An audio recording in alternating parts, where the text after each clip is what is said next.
Continuamos, hermanos, con esta serie de predicaciones acerca de queremos conocer al Señor. Este es nuestro deseo, la oración que Cristo hizo en San Juan 17:3, cuando oró por sus discípulos. Él dijo: que te conozcan a ti. Esta es la vida eterna, Padre, que te conozcan a ti, el único Dios verdadero, y a Jesucristo a quien tú has enviado. Así que continuamos con ese deseo de tener una relación cercana con el Señor, de tener una relación íntima con Dios. Queremos ser una iglesia cercana. Queremos ser una iglesia, como el apóstol Pablo dice en Gálatas, una iglesia que es conocida por Dios, no solamente una iglesia que conoce a Dios, sino una iglesia que es conocida por Dios. Eso queremos, eso es nuestro deseo. No solamente conocer a Dios, sino ser conocidos por Dios. Y continuamos en esta búsqueda de una relación cercana con Dios, y por eso estamos descubriendo cuáles son las formas correctas de tener esta comunión con Dios. Dije el domingo pasado que hay formas falsas o incorrectas de buscar esta relación con Dios, pero también que la Biblia nos presenta las formas correctas. Y esto es nuestro anhelo, este es nuestro deseo, buscar las formas correctas de tener una relación sana con el Señor. Así que el apóstol Juan nos da una idea muy clara de esta relación. Y quiero que leamos en Primera de Juan, capítulo 1, versículo 3. Estamos usando también este pasaje para hablar de esto. Y dice: lo que hemos visto y oído, eso os anunciamos, para que también vosotros tengáis comunión con nosotros. Y nuestra comunión verdaderamente es con el Padre y con su Hijo, Jesucristo. Quiero que tengan en mente aquí algunas cosas. Primero, lo que dice: lo que hemos visto y oído. O sea, hay unos principios que el Señor nos enseñó, que los vimos de Jesús y que los oímos de Él. Así que lo que hemos visto y oído, esto os anunciamos. Y luego dice: con el fin para que tengáis vosotros, para que también vosotros tengáis comunión con nosotros. Y nuestra comunión verdaderamente es con el Padre y con su Hijo, Jesucristo. Ahora, el domingo pasado estuvimos hablando que hay diferentes formas de tener comunión con Dios y que hay formas falsas y formas verdaderas. Hablé acerca de primero de las dos formas más comunes de buscar esta relación con Dios. Y hablamos de la forma que presenta el Evangelio. Dijimos la forma que presenta el Evangelio, podríamos decir la manera evangélica de buscar esta comunión con Dios. Pero también el domingo empecé hablando acerca de la forma que presenta el misticismo. La manera mística de tener esta comunión con Dios. Así que hoy no los voy a liar mucho con lo del misticismo, pero sí le quiero recordar algunas cosas que dije el domingo pasado, porque me parecen importantes, porque aquí nosotros tenemos este llamado, dijimos que es lo más alto, es lo más alto de la vida cristiana. El apóstol Pablo dijo: prosigo a la meta, prosigo a ver si logro hacer aquello por lo que fui asido con Cristo, a fin de conocerle. Este es el llamado más alto en la vida de un creyente, conocerle, esta comunión, este compañerismo con Dios.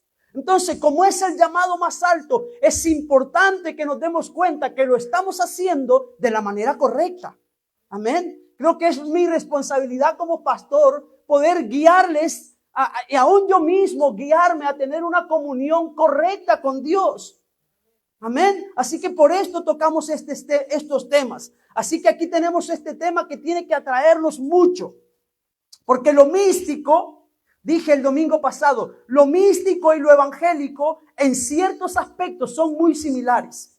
Y ahí es donde tal vez entra el peligro. Eso dijimos el domingo pasado. También dije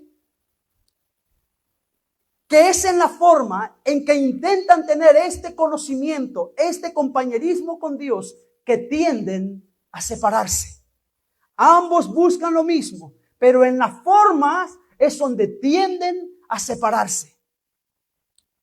Ahora, hice algunas críticas en cuanto al misticismo. Hice algunas críticas y quiero que sepan, y lo quiero decir con honestidad y con sinceridad, las críticas que hago al misticismo, no las hago para atacar a nadie, ¿vale? No es mi deseo atacar a nadie. Mi deseo es que podamos nosotros como iglesia encontrar la manera correcta de buscar al Señor. Amén. Así que usted no se sienta atacado. Usted haga lo que dice la Biblia, escúchelo todo y retenga lo bueno, ¿no? Como dice la Biblia, oírlo todo y retener lo bueno. Así que esta es mi intención, poder guiarnos y guiar mi vida y guiarnos nosotros como iglesia hacia lo que Dios tiene para nosotros. No es mi motivo atacar a nadie, ¿vale? Para que lo entendáis y os quede muy claro. Así que hice algunas críticas al tema místico de buscar a Dios. Y dije que en cierto sentido, el místico afirma que está tratando tan directamente con Dios como trató Dios con los profetas y con los apóstoles. Y que de alguna forma está recibiendo un mensaje nuevo y fresco y que se encuentra en un estado de inspiración directa. Muchos de los místicos creen que se encuentran en un estado de inspiración directa.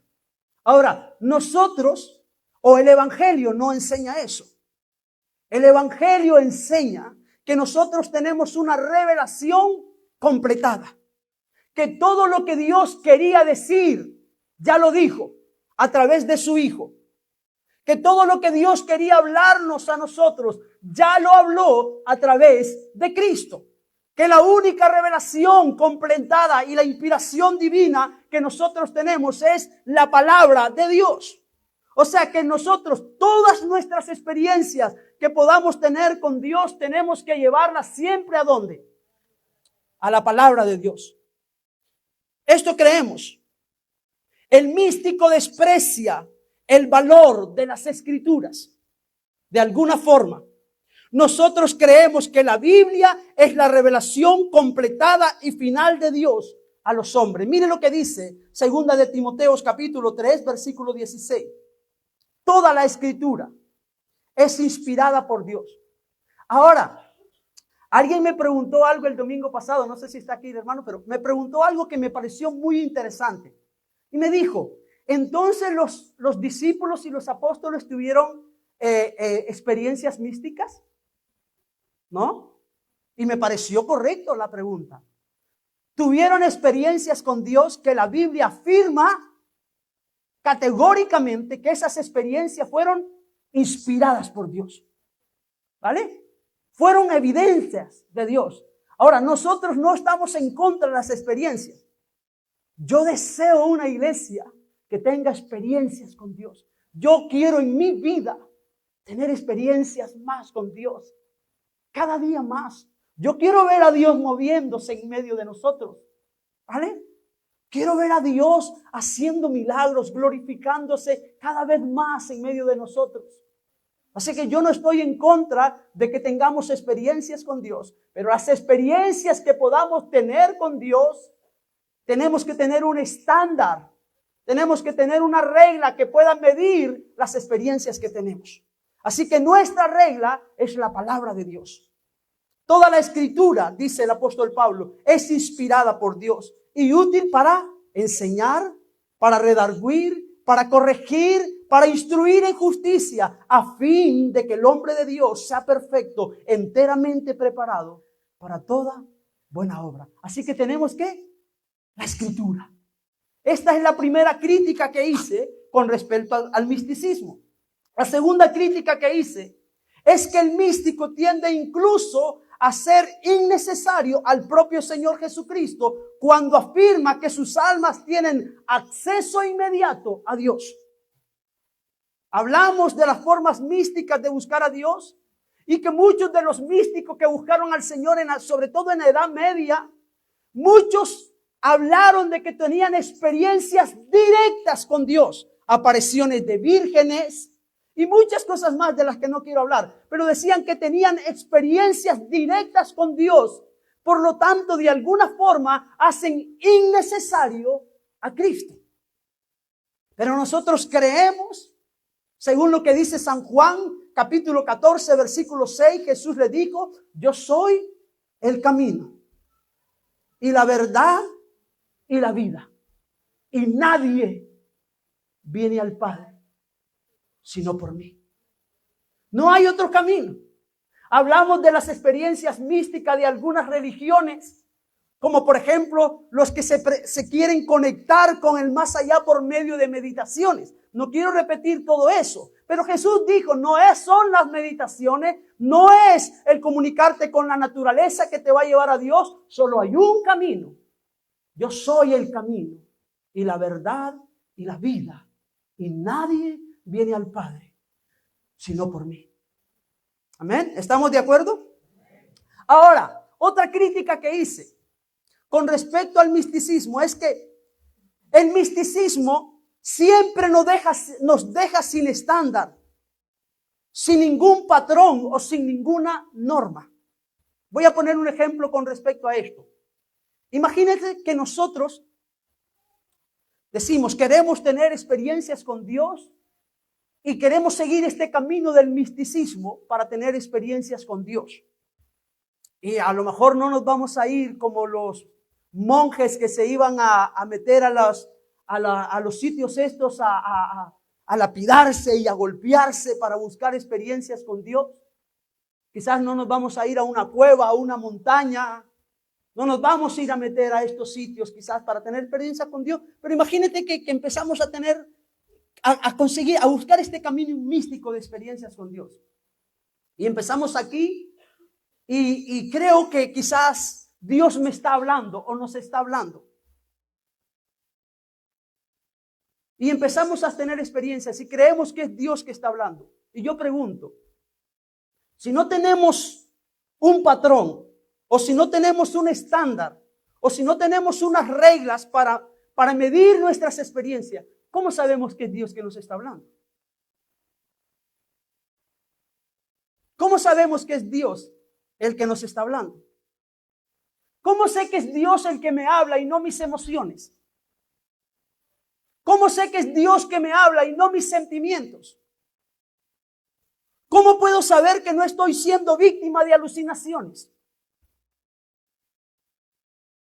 ¿Cómo puedo saber cómo puedo probar mis experiencias? ¿Cómo puedo saber que si quizás no estoy siendo engañado por Satanás como un ángel de luz para alejarme del Dios vivo? ¿Cómo puedo? Si yo no tengo estándar. Si yo no tengo una regla. Este es uno de los problemas muy graves del misticismo. No hay estándar. No hay regla. Si aparece una virgen, pues vamos y adoramos a esa virgen. Alguien tiene un sueño y dice tal cosa, pues lo creemos. Y así han nacido muchas sectas y muchas cosas que no quiero volver a remarcar. El misticismo, si seguimos este camino, muchas veces nos vamos a encontrar sin estándares, sin reglas para medir lo que nosotros creemos. No tenemos estándar. Ante los peligros de un cristianismo místico, deberíamos afirmar las valientes declaraciones de Martín Lutero. ¿Recuerdan? Martín Lutero en Edad Media se encontró con un cristianismo místico, con indulgencias, con sacrificios, con un montón de cosas. Y ante esta situación, Martín Lutero tuvo que tomar una decisión. ¿Qué hago? ¿Creo a todas estas cosas que van en contra de lo que yo veo en las Escrituras? ¿En contra de la razón? ¿O creo a las Escrituras? ¿O creo a la palabra de Dios? ¿O me llevo a tener experiencias sin un estándar? Experiencias muchas y lógicas. Y me encantan las palabras de Martín Lutero, cuando dijo, por eso no puedo ni quiero retractarme de nada, porque hacer algo en contra de la conciencia no es seguro ni saludable. El misticismo trata con nuestras emociones. Y el misticismo muchas veces nos lleva solamente a la parte emocional. Y nos hace creer que podemos tener relación con Dios solo de una manera emocional, sentimental, olvidando la razón. Pero la Biblia nos enseña que Dios alumbra nuestro entendimiento. O sea, que Dios alumbra nuestra razón, nuestra inteligencia. Dios alumbra, Dios nos convence por la medio de las Escrituras, pero no deja nuestra razón en blanco. O sea, nosotros no nos quedamos en blanco. Dios no nos quita nuestra razón. Nosotros siempre somos seres inteligentes. Tenemos nuestra razón. Y Martín Lutero dice, no puedo ir en contra de lo que va con mi razón. No es saludable. Ir en contra de mi conciencia no es seguro ni saludable. Y él mire lo que dice, mi conciencia está cautiva a la palabra de Dios. Mi conciencia está cautivada por la palabra de Dios. O sea, él está diciendo, tengo un estándar, tengo unas reglas que me rigen en mi relación con Dios. ¿Cuál es? La palabra de Dios. La palabra de Dios. El místico siempre tiende al fanatismo y a los excesos. Repito esto. El místico siempre tiende al fanatismo y a los excesos.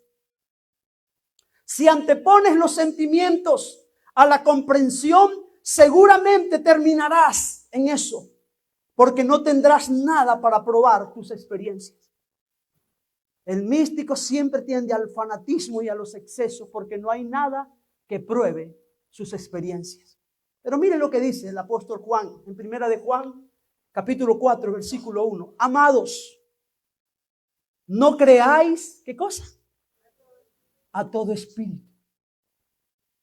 Hermanos, no creáis a todo espíritu, sino probad los espíritus si son de Dios.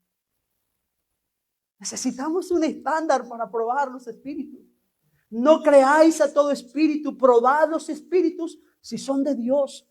Porque muchos falsos profetas han salido por el mundo. Ahora, estas fueron mis 4 críticas que hice en contra del camino místico. Ahora, usted me podría decir, vale, esas son las críticas que tienes contra el camino místico. Pero ¿cuál es el camino del Evangelio para que yo pueda llegar a este conocimiento de Dios? ¿Cuál es el camino correcto? ¿Qué enseña la Biblia para que yo tenga una relación cercana con Dios? ¿Cuál es el camino bíblico? ¿Cuál es el camino correcto para tener una relación sana con Dios? Porque estamos en esta búsqueda. Estamos en este deseo. No queremos pararnos, queremos ir por este camino. El salmista David me encanta que dice, por el camino de tus mandamientos correré. Hay un camino que Dios ha dejado. ¿Cuál es la forma que presenta el Evangelio? Ahora, es bastante simple y sencilla. La forma que presenta el Evangelio siempre comienza con las Escrituras. Repito esto. La forma que presenta el Evangelio siempre comienza con las Escrituras. Me dice que Dios solo puede ser conocido a su manera, la manera que ha sido revelada en las Escrituras mismas. San Juan, capítulo 5, versículo 39 dice, escudriñad las Escrituras, porque a vosotros parece que en ellas tenéis la vida eterna y ellas son las que dan testimonio de mí. Siempre las Escrituras. Debemos comenzar con la obra de Cristo por mí. No hay verdadero conocimiento de Dios sin Cristo. Esto es muy importante, hermano. No hay verdadero conocimiento de Dios sin Cristo. Martín Lutero dijo, un Dios conozco y ese es Cristo. Cristo vino a mostrarnos a Dios. Cristo vino a este mundo a mostrarnos al Padre. Si tenemos certeza de Dios, es la certeza que tenemos por Cristo. Este conocimiento de Dios, la vida eterna de la que estamos hablando, es un don de Dios, un regalo que viene a nosotros únicamente por la obra de Cristo. Primera de Juan, capítulo 5, versículo 11 y 12 dice: y este es el testimonio que Dios nos ha dado, vida eterna. ¿Y esta vida está en quién? En su Hijo. El que tiene al Hijo tiene la vida. El que no tiene al Hijo de Dios no tiene la vida. Así que tenemos ante nosotros esta gran oferta del Evangelio, el tener la vida eterna, la cumbre misma de todas las experiencias cristianas y que al mismo tiempo es una meta. Según el apóstol Pablo, prosigo a la meta, prosigo al premio del supremo llamamiento de Dios en Cristo Jesús. Era una meta. Y Pablo dice, no que yo la haya alcanzado ya, ni que ya sea perfecto, pero una cosa hago, prosigo. Y estamos en este camino de proseguir. Este es nuestro deseo como iglesia, tener una relación cercana con Dios. Ahora, si miramos al apóstol Juan, volviendo a Primera de Juan, como estoy tratando de demostrar, hay formas falsas que pueden alejarnos de esta comunión con Dios. Pero también hay principios fundamentales que son la base más firme de nuestro compañerismo con Dios. Hay principios fundamentales que son la base de nuestro compañerismo. Y hoy quiero empezar con uno de estos principios fundamentales que son la base de nuestro compañerismo con Dios. El apóstol Juan nos dice así, nos presenta este principio así. Versículo 3 de Primera de Juan dice, lo que hemos visto y oído, eso os anunciamos. Mire que el principio del cual Juan nos va a hablar, él tiene la certeza que es un principio que lo han visto y oído. ¿De quién? De Jesús. De la vida de Cristo. Él dice, lo que nosotros hemos visto, lo que los vamos a decir a continuación, lo hemos visto y lo hemos oído. Los que nos anunciamos. Y dice, para que también vosotros tengáis comunión con nosotros. Y nuestra comunión verdaderamente es con el Padre y con su Hijo Jesucristo. O sea, las cosas que os voy a decir es para que ustedes tengan la comunión que nosotros tenemos. Para que ustedes entren en esta misma comunión que los apóstoles habían entrado. Eso es lo que está diciendo de alguna forma. Y dice, y estas cosas os escribimos para que vuestro gozo sea cumplido. Me encanta esto que Pablo dice. Juan dice, está diciendo de alguna forma, lo que vamos a decir a continuación, sepan que lo hemos visto y oído de nuestro Señor Jesucristo. Y esto nos ha permitido a nosotros entrar en comunión con el Padre y con su Hijo Jesucristo. Y tenemos un gozo genial. Y queremos que este gozo también esté en ustedes. Para que vuestro gozo sea cumplido. Esta comunión trae gozo. Y para que esta comunión esté en vosotros, para que su gozo sea cumplido, os escribimos estas cosas. Estas cosas os escribimos para que vuestro gozo sea cumplido. ¿Qué cosas? ¿Qué es? ¿Qué es este principio que Juan quería que nosotros supiésemos? Está en el versículo 5. Y vuelve a remarcar algo. Este es el mensaje que hemos oído de él. Y vuelve a repetir. Y os anunciamos. Y os anunciamos. Mire, cuando yo tengo un problema, yo repito mucho las cosas. ¿Vale? Ya lo sabrán. Dicen que la gente que enseñaba, los maestros que enseñaban antiguamente, pero también se acostumbra hoy, la forma de decir que algo que van a enseñar es muy importante, lo repiten. Lo repiten varias veces. Por ejemplo, Jesús, cuando enseñaba, usaba esta forma y decía, de cierto, os digo, lo que iba a decir era importante. Repetía. Y el apóstol Juan usa aquí lo mismo. Os escribimos, os anunciamos, os decimos. lo que hemos visto, lo que hemos oído, porque venía un principio súper importante que Él quería que nosotros tuviésemos en cuenta. Este es el mensaje. Vuelve a repetir otra vez, porque está tan interesado. Este es el mensaje que hemos oído de Él. Vuelve a repetir una vez más de quién lo han oído. Y os anunciamos, y os proclamamos, y os predicamos este mensaje. Y aquí está. El primer principio importante de nuestra relación con Dios. Que no se le olvide, hermanos, esto. Dios es luz. Este es el primer principio. Dios es luz.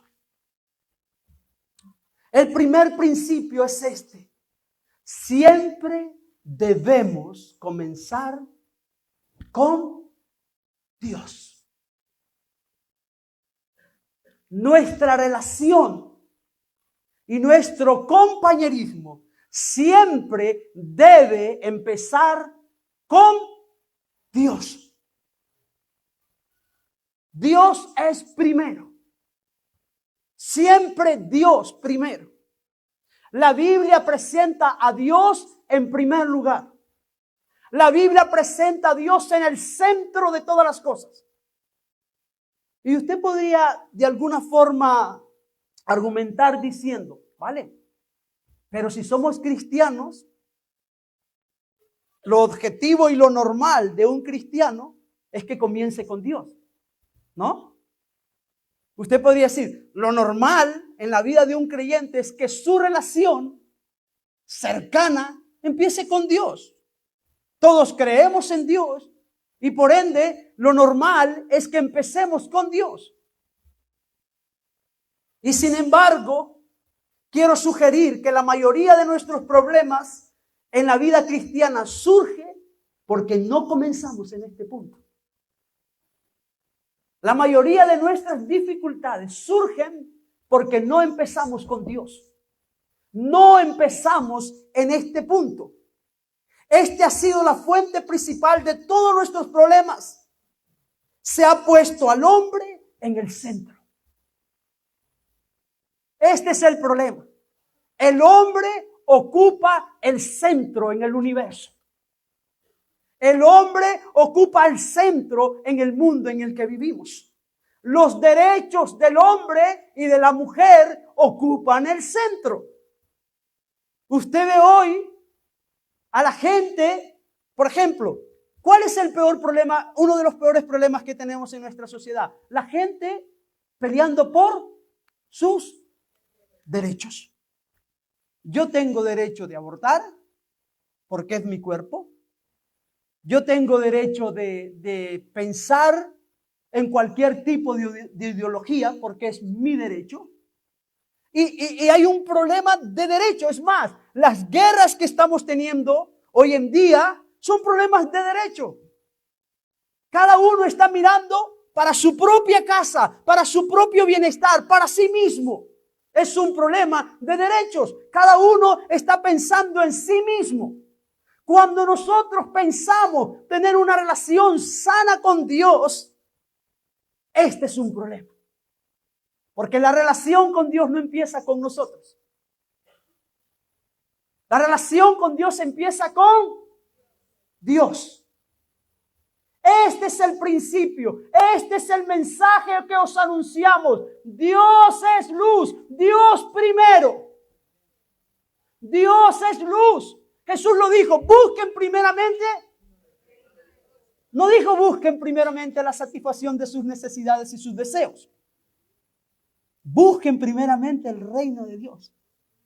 Ahora, es verdad que muchos de nosotros venimos al Señor muchas veces por necesidad. Muchos de nosotros venimos al Señor por nuestras necesidades. Muchos cuando conocimos al Señor estábamos necesitados de algo que Dios nos libertara y Dios nos libertó. Y Dios usó esa necesidad para traernos. Pero eso era para traernos. Pero el fin del compañerismo ya es otra cosa. El compañerismo no empieza por nosotros.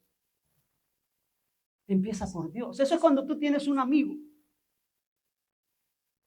y te busca solamente por aprovecharse de ti, ¿no? Tú sabes cuando alguien te busca para sacar provecho de ti. O por lo menos con el tiempo te vas dando cuenta, ¿no? Pasa, ¿no? Pasa muchas veces. Entonces, las amistades no funcionan así. No funcionan así. Y el apóstol Juan dice, empieza por Dios. ¿Qué es el problema que tenemos? El hombre ha sido colocado en el centro del universo. El hombre, si se quiere, ha sido colocado en el trono.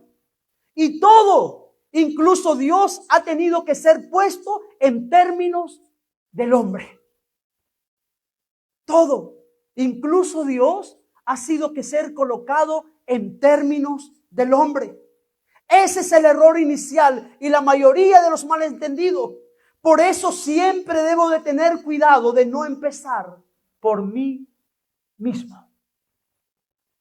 Debo de tener cuidado en esta relación con Dios de no empezar por mí mismo. Todo nuestro acercamiento al Evangelio y al cristianismo tiende naturalmente a ser desde ese punto de vista egocéntrico y egoísta. Todo nuestro acercamiento al Evangelio tiende muchas veces a ser egocéntrico y egoísta. Estoy buscando algo que no tengo en el Evangelio. Quizás satisfacer mis deseos.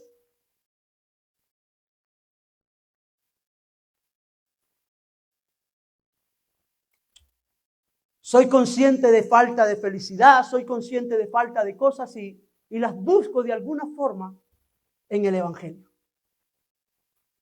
Incluso nuestro acercamiento a Dios muchas veces tiende a eso. Tenemos la tendencia, la mayoría de nosotros, en abordar a Dios en términos de mis deseos y mis demandas. Tendemos a eso, hermanos. Estamos en la iglesia, llevamos años y tristemente tendemos a seguir en esa dirección. ¿Qué puedo sacar de aquí? ¿Qué posición puedo obtener? ¿Cómo puedo satisfacer mi ego aquí, en mi relación con Dios? ¿Qué puedo sacar de esta fe? ¿Qué tiene Él para darme? ¿Qué tiene Dios para decirme? ¿Hay algo aquí que pueda aliviar mis dificultades? Y la mayoría de nosotros tendemos a acercarnos a Dios en términos de nuestras necesidades. Pero el apóstol Juan dice, no. El mensaje, lo que hemos oído, lo que os queremos proclamar y los que le queremos anunciar es que Dios es luz. Es que las cosas no empiezan con nosotros, empiezan con Él. Amén. Esa es la raíz del error. En efecto, hermanos, la primera respuesta del Evangelio siempre puede expresarse así: niégate a ti mismo. La primera respuesta del Evangelio siempre debe expresarse así: niégate a ti mismo. Mire lo que dice Mateo.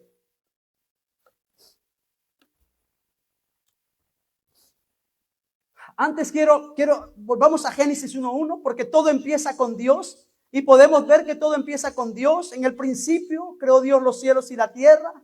En el principio era el verbo y el verbo era Dios y el verbo era con Dios. Y Apocalipsis dice: yo soy el alfa y el omega, el principio y el fin. Dice el Señor, el que era y el que es y el que ha de venir, el todopoderoso. Todo empieza con Él. Él es el principio. El principio no eres tú, ni soy yo. ¿Entienden esto, hermanos? El principio no eres tú, no soy yo. Mire lo que Jesús le dice a sus discípulos. Mateo capítulo 21, 18, 21. 16, perdón, 21 al 28. Dice, desde entonces comenzó Jesús a declarar a sus discípulos que le era necesario ir a Jerusalén y padecer mucho de los ancianos, de los principales sacerdotes y de los escribas, y ser muerto y resucitar al tercer día. Entonces Pedro, ¿qué hizo Pedro? Tomándole aparte, comenzó a reconvenirle diciendo, Señor, ten compasión de ti.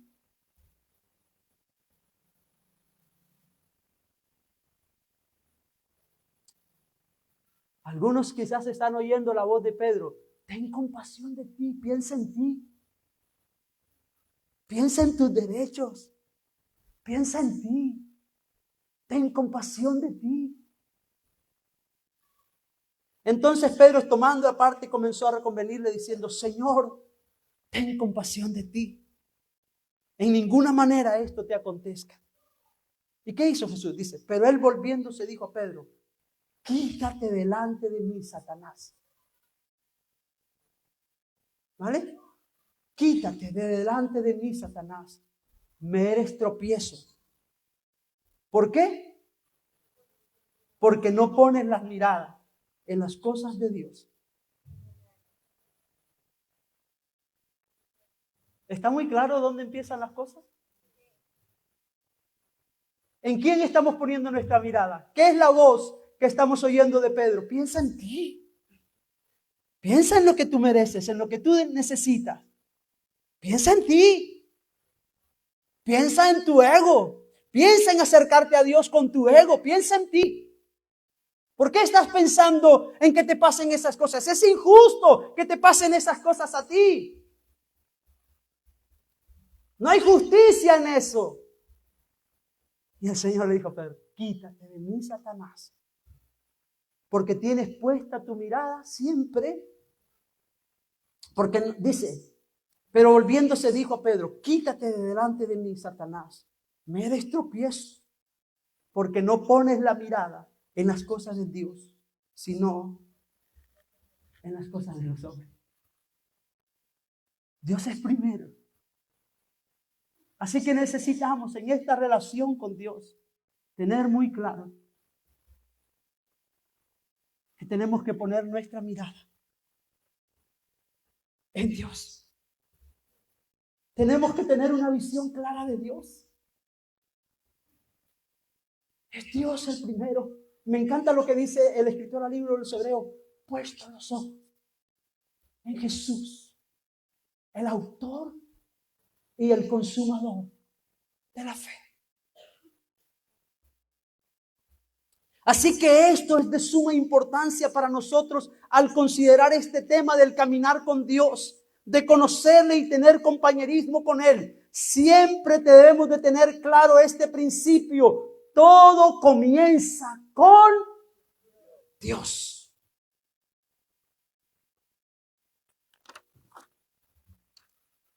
Nos silencia de alguna forma. Nos silencia. Nos relegan a un segundo plano.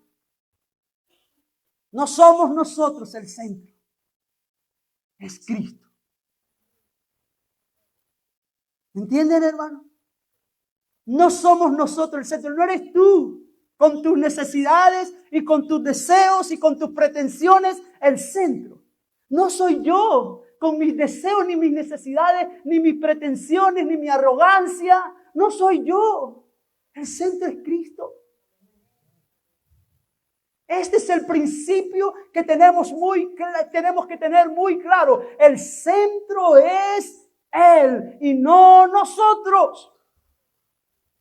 Este es algo que tenemos muy claro, que debemos de tener muy claro. Además, esta es una prueba muy valiosa que nos ayudará a descubrir la gran diferencia que existe entre lo falso y lo verdadero. Entre las sectas o el misticismo o lo que el Evangelio enseña. Lo que la verdadera fe cristiana nos enseña.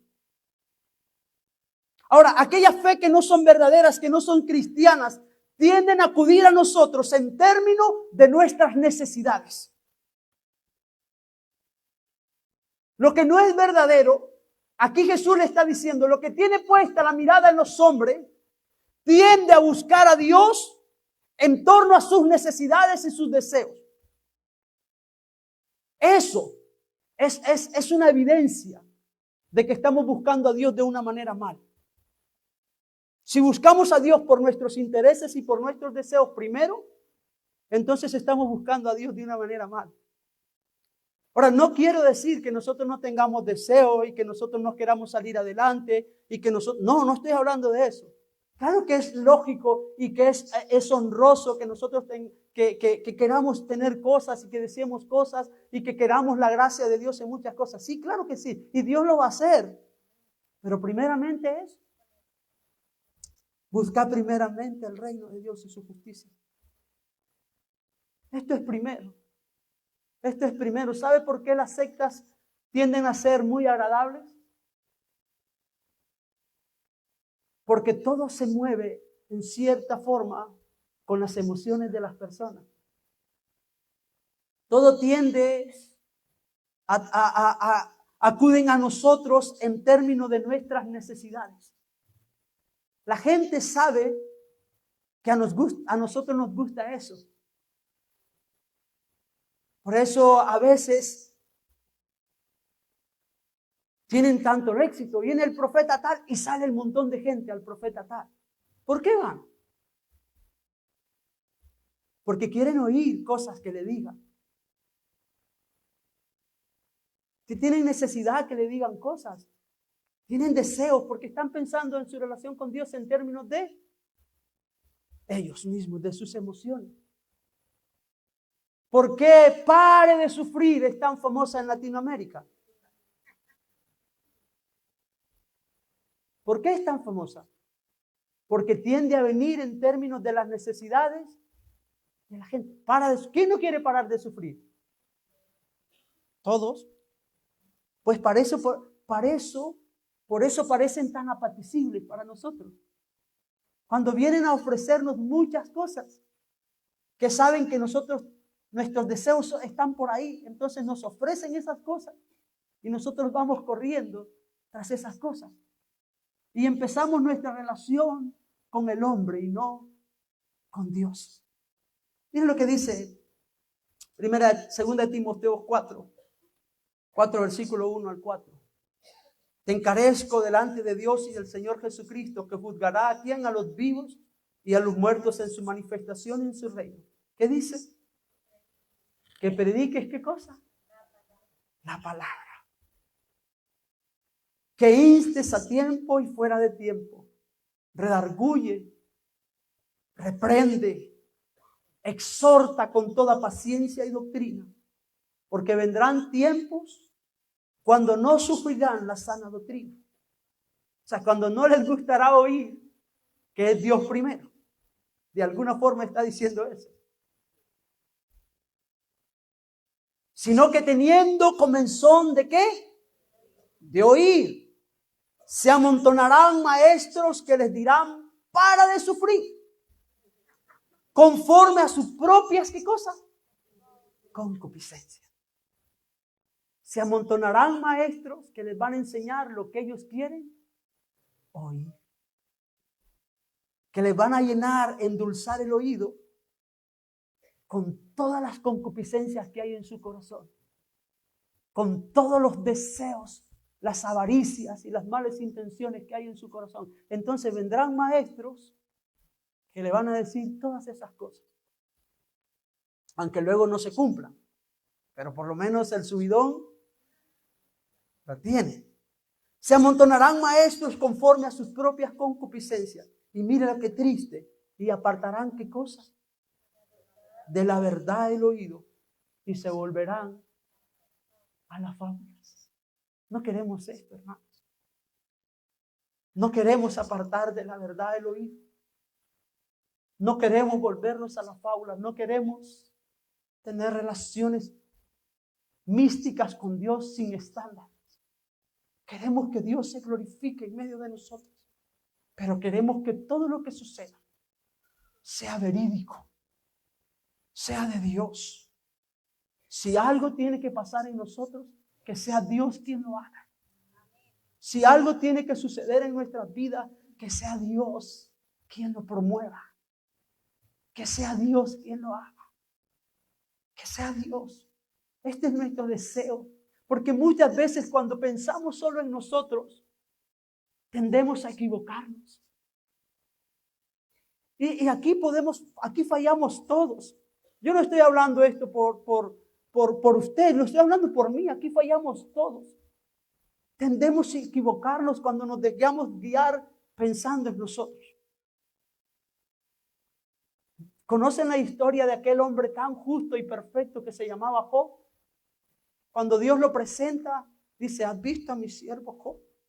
Perfecto, justo. No hay nadie en la tierra como él. Así lo presentó Dios. Pero luego Job, al pasar el tiempo de su prueba, llegó un momento que quiso justificarse delante de Dios. ¿Sabes? Se miró a sí mismo y dejó de ver a Dios en algún momento. Y pensó en justificarse a sí mismo. Y esa es necedad. Cuando dejamos de ver a Dios y queremos justificar nuestros derechos y nuestra vida, es una necedad. Es necio justificarse delante de Dios. Si usted lee los últimos capítulos del libro de Job, se va a dar cuenta cuando Dios le dijo a Job: ven, Job, ven por favor, siéntate aquí conmigo. Si tú dices que empieza contigo las cosas, cuéntame, ¿dónde estabas tú cuando yo hice la luz? Cuéntame, Job. Y ustedes leen el capítulo, cómo Dios sienta a Job. Dices: porque tú piensas, Job, que tú eres el centro y te quieres justificar, y que tú piensas que tu derecho, y que tú piensas que todo empieza contigo. Ven, Job, siéntate, justifícate delante de mí. ¿De dónde viene el viento? ¿Hacia dónde va? Job, ¿quién encerró el mar? Y empieza Dios a preguntarle tantas cosas a Job, que Job se quedó sin ningún argumento. Y me encanta. Y quiero terminar con esto. Job dice lo siguiente. Job capítulo 40, versículo 1 al versículo 5. Además respondió Jehová a Job y dijo: ¿es sabiduría contender con el Omnipotente? ¿Es sabiduría contender con Dios, Job? De alguna forma es decirnos, hermanos, hay principios que Dios dejó para que nosotros tengamos comunión con Él. Y estos principios son innegociables. No van a cambiar nunca. Dios es luz.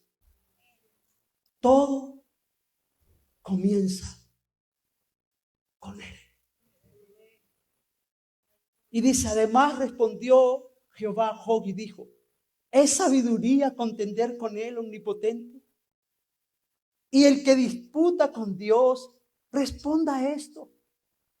Entonces Job respondió a Jehová y dijo: he aquí, ¿qué cosa? Yo soy vil. ¿Qué te responderé? Mi mano pongo sobre mi boca. Una vez hablé, mas no responderé. Aún dos, mas no volveré a hablar. Señor, todo empieza contigo. Ahora, para terminar, lo he dicho varias veces. Ya le dije que lo digo varias veces. Repito cosas varias veces. En Primera de Juan, que estábamos leyendo, Juan nos da los principios. En el versículo 5, Primera de Juan, capítulo 1, versículo 5. Dice: este es el mensaje que hemos oído de él y os anunciamos, primer principio, Dios es luz. O sea, empezamos con Dios. Y la primer cosa que empezamos a conocer de Dios, ¿sabe qué es? Quiero que les quede claro con lo que vamos a empezar. El segundo argumento ya se lo dejo adelantado. El segundo principio, primero es, todo empieza con Dios. Y empieza con sus atributos. Y el atributo, que es la corona de los atributos de Dios, es la santidad de Dios. O sea que todo comienza con Dios y con su santidad. Así que vamos a hablar de este principio, de la santidad de Dios. Ahora, no voy a hablar de este principio porque yo pretenda ser santo. Voy a hablar de este principio porque yo anhelo la santidad de Dios. Porque la deseo. Y deseamos que sea una iglesia que conozca a Dios, que tenga muy claro, todo empieza con Dios y empieza con su santidad. Amén.